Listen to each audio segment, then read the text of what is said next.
Hi there. I just wanted to give you a little extra help with our discussion boards. So, something I do different in my class is that I want you to post a reply to the prompt, and then I want you to reply to just one classmate.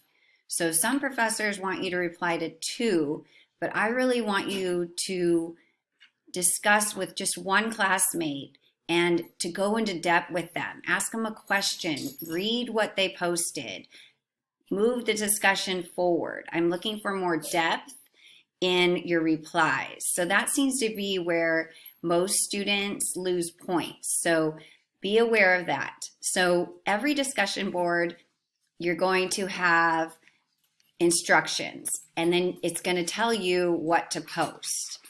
And then you're going to reply to one classmate.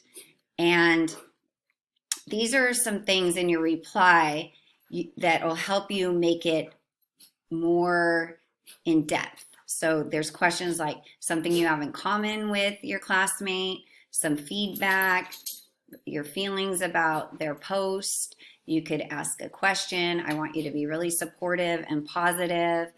The whole idea of discussions boards is to create an online presence and an atmosphere where we can get to know each other and work together through this class. So I'm going to show you up here.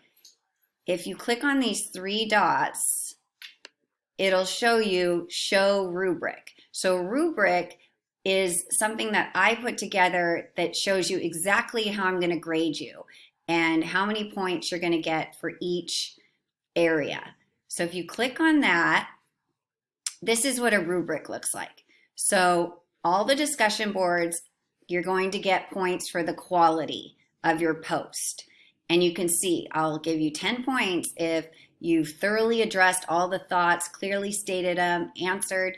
It's very evident that you put a lot of effort into it. Then I'm going to give you points on your reply to a classmate. And another thing you get points on with every assignment is your etiquette and professionalism. So this is a college level class. Most students have already taken English 101. I'm looking for quality writing. This isn't an English class, but it's a college level class. So please proofread what you submit. Read it over, type it first into Word and spell check it, and then cut and paste it in. I don't want to see lowercase i's. Some people, I think they think they're texting and it's become such a habit. So just proofread it, make sure it's up to par so that you can get as many points as possible. So every discussion board and every assignment is going to have a rubric so that you can see how you're going to be graded. I don't want there to be any surprises. I'm not trying to trick you. I want it to be really straightforward. So that's how you do a discussion board. Okay, so good luck on your first one. And if you have any questions, remember you always can go over here to the Canvas inbox and email me, and I'll get back to you as soon as possible. Okay, talk to you soon.